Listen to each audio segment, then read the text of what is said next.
नहमदुहु व नुसल्ली अला रसूलिहिल करीम अम्मा बाद फ़अऊज़ु बिल्लाहि मिनश शैतानिर रजीम बिस्मिल्लाहिर रहमानिर रहीम अल्लाहुम्मा सल्ली अला सय्यिदिना मुहम्मदिन नबिय्यिल उम्मी व अला आलिहि व बारिक वसल्लिम। शुरू अल्लाह के नाम से जो बड़ा मेहरबान और निहायत रहम करने वाला है। हमारे चैनल की तरफ से तमाम सुनने वाले बहन भाइयों को अस्सलामु अलैकुम वरहमतुल्लाहि वबरकातुहू।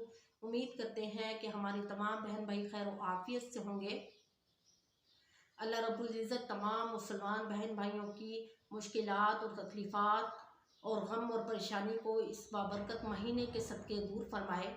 और जो हमारे बहन भाई परेशान हैं औलाद के हवाले से या उनकी औलाद नहीं है, अल्लाह रब्बुल इज़्ज़त उनको औलाद नरीना अता फरमाए। जैसा कि अल्लाह के फजल व करम से रमज़ानुल मुबारक का दूसरा अशरा शुरू होने लगा है। जो पहला अशरा था वो रहमत का अशरा था और जो हम पहला अशरा था वो हम गुजार चुके हैं अल्लाह के फजल व करम से। और पहला अशरा रहमत वाला अशरा था। इस अशरे में यानी पहले अशरे में अल्लाह रब्बुल इज़्ज़त की रहमत इतनी आम हो जाती थी कि हर बंदे पे अल्लाह की इतना रहम व करम होता था कि हर बंदा अल्लाह के रहम व करम से अपनी हर ख्वाहिश, अपनी हर तकलीफ़ और हर मुसीबत जो अल्लाह के आगे हाथ फैलाता था, अल्लाह रब्बुल इज़्ज़त उसकी अपने रहम व करम के सदक़े उसको माफ़ कर देते थे। और ये अल्लाह का अपने बंदों पर ख़ास फजल व करम है। और दूसरा अशरा, ये अशरा मग़फ़रत का अशरा है। इस अशरे में अल्लाह रब्बुल इज़्ज़त अपने बंदों के गुनाहों को माफ़ करता है।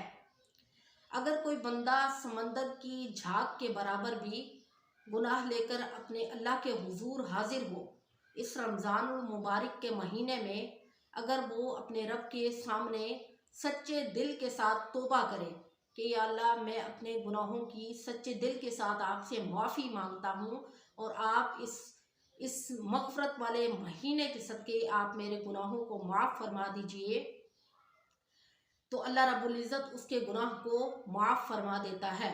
क्योंकि अल्लाह रब्बुल इज़्ज़त अपने बंदों से 70 माओं से ज़्यादा मोहब्बत करने वाला है। तो सुबहान अल्लाह, एक माँ की जो मोहब्बत होती है वो इस दुनिया में माँ की मोहब्बत मिसाल है कि कभी भी आप माँ की मोहब्बत का जो हिसाब है वो कोई भी नहीं लगा सकता।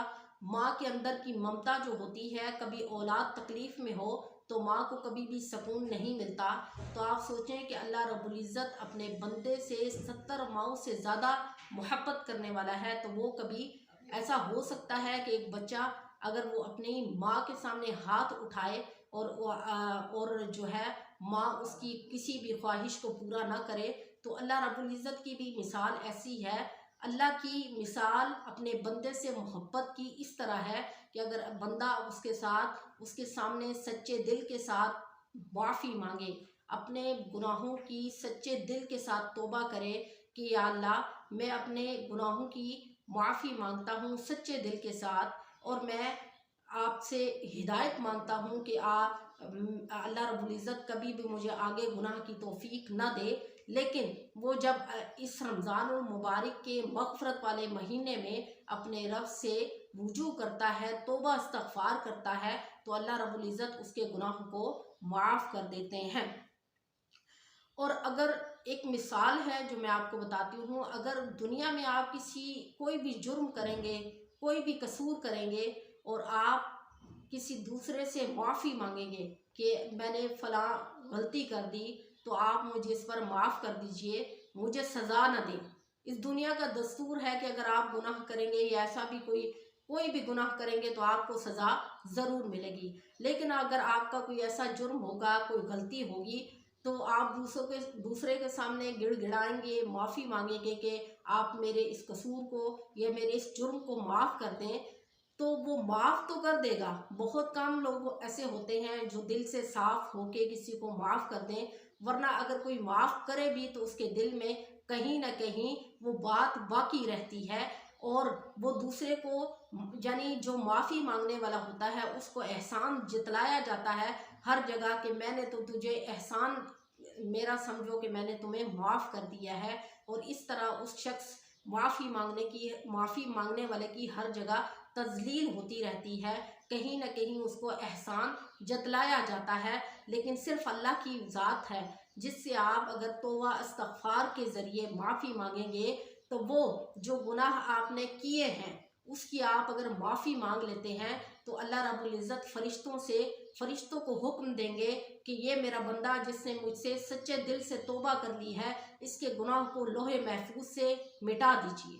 तो सुबहान अल्लाह, तो फिर वो हस्ती से ही मिटा दिया जाएगा, यानी वो नामो निशान उसका ख़त्म कर दिया जाएगा कि उसने जो पहले गुनाह किए थे उस पर अगर उसने तौबा इस्तग़फ़ार कर दिया है तो अल्लाह रब्बुल इज़्ज़त उसको माफ़ कर देंगे। एक दुनिया में एक ऐसी मिसाल है कि अगर आप कभी कोई जुर्म करेंगे, कोई कसूर करेंगे, उसके लिए अगर आप माफ़ी तो मांगेंगे, आपको माफ़ तो कर दिया जाएगा, लेकिन आपको उस तरह बार बार जतलाया जाएगा इस चीज़ के लिए कि हमने तो आपने फलां कसूर किया था माजी में, हमने आपको माफ़ किया था। बस के वो किस्सा ख़त्म नहीं होता। लेकिन अल्लाह की ज़ात ऐसी है जिससे आप सच्चे दिल से अगर तौबा करते हैं तो अल्लाह रब्बुल इज़्ज़त आपको माफ़ कर देता है। तो एक ये जो सिफात है ना माफ़ी की, ये सिर्फ़ और सिर्फ उस खालिक़ हकीकी में है, उस हस्ती में है जो किसी और के अंदर पाई नहीं जा सकती। तो पहला अशरा रहमत का अशरा था, ये अशरा दूसरा अशरा ये मग़फ़रत का अशरा है। और इसमें भी अल्लाह की मग़फ़रत इतनी आम हो जाती है, जब भी कोई बंदा अपने हाथ अपने रब की तरफ उठाता है तो अल्लाह कभी भी उसके हाथ को खाली नहीं लौटाता। अगर वो सच्चे दिल के साथ अपने गुनाहों की माफ़ी मांगे और आइंदा आने वाली ज़िंदगी के लिए अपने मामलात को दुरुस्त कर दे, अपने रब से सच्ची तौबा कर ले, तो अल्लाह रब्बुल इज़्ज़त उसके लिए आसानियाँ पैदा कर देते हैं, उसकी ज़िंदगी से की मुश्किलात ख़त्म कर देते हैं। तो आज जो अमल मैं आपको बताने लगी हूँ यह आपने ख़ास तौर पर दूसरे अशरे में करना है। हर अशरे की अपनी इबादत होती है। रमज़ानुल मुबारक में ख़ास तौर पर हम इबादत करते हैं। इबादत करने के साथ साथ हमने वज़ाइफ भी करने हैं, यानी हमारा मामूल होता है कि हम वजीफ़ा भी करते हैं। और वजीफ़ा हाँ, जो भी वजीफ़ा होता है, जैसे पहले अशरे का अगर वजीफ़ा है तो आप पहले अशरे में करेंगे, इसी तरह आप जो दूसरे अशरे का वजीफ़ा है वो आप दूसरे अशरे में करेंगे। तो आज जो वजीफ़ा मैं आपको बताने लगी हूँ ये वजीफ़ा आपने दिन या रात यानी किसी भी टाइम ये आपने 11 रमज़ानुल मुबारक से लेकर 20 रमज़ानुल मुबारक तक आपने ये वजीफ़ा करना है। और इस वजीफ़े को आपने अगर आप 500 दफ़ा करें तो भी बेहतर है, 1000 दफ़ा करें तो भी आपकी मर्ज़ी है, लेकिन कोशिश करें कि 313 की तादाद आपने हर हाल में पूरी करनी है। और आपने दूसरे अशरे में भी एक तो इस्तग़फ़ार की तस्बीह कसरत के साथ आपने करनी है, लेकिन अगर आप कसरत के साथ नहीं कर सकते तो कम अज़ कम आप 313 की तादाद मुकर्रर कर लें कि हमने 313 की तादाद में इस्तग़फ़ार ज़रूर करना है। अस्तग़फ़िरुल्लाह रब्बी मिन कुल्लि ज़ंबिन व अतूबु इलैह, यानी आपने दूसरे अशरे में इस्तग़फ़ार की तस्बीह 313 मरतबा करनी है। और 313 मरतबा आपने बिस्मिल्लाहिर्रहमानिर्रहीम, ये जो रहमान और रहीम है ये अल्लाह की सिफ़ात हैं और इसका आपने वजीफ़ा करना है। रहमान रहम करने वाला, बड़ा मेहरबान, रहीम रहम करने वाला, और रहमान यानी रहमान बड़ा मेहरबान, रहीम रहम करने वाला। तो इन दोनों सिफात को लेकर हमने अपने रब से माफ़ी मांगनी है और साथ हमने कोशिश करनी है कि हमने 313 मरतबा हमने इस्तग़फ़ार की तस्बीह करनी है और 313 मरतबा बिस्मिल्लाहिर्रहमानिर्रहीम ये हमने तस्बीहात करने के बाद हमने दुआ करनी है।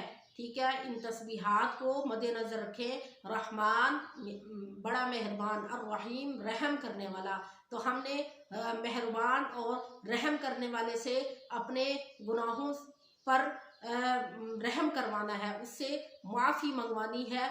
तो हमने वज़ाइफ के ज़रिए ही माफ़ी मांगनी है और दुआ करनी है ताकि अल्लाह रब्बुल इज़्ज़त का ख़ास फज़ल व करम दूसरे अशरे में हम पर नाजिल हो और हमने ये वजीफ़ा 11 रमज़ानुल मुबारक से लेकर 20 रमज़ानुल मुबारक तक जारी रखना है और ये तस्बीहात आपने रोज़ाना करनी है। 313 मरतबा कम तादाद है, इससे बड़ी तादाद आप 1000 मरतबा भी कर सकते हैं और 500 मरतबा भी कर सकते हैं।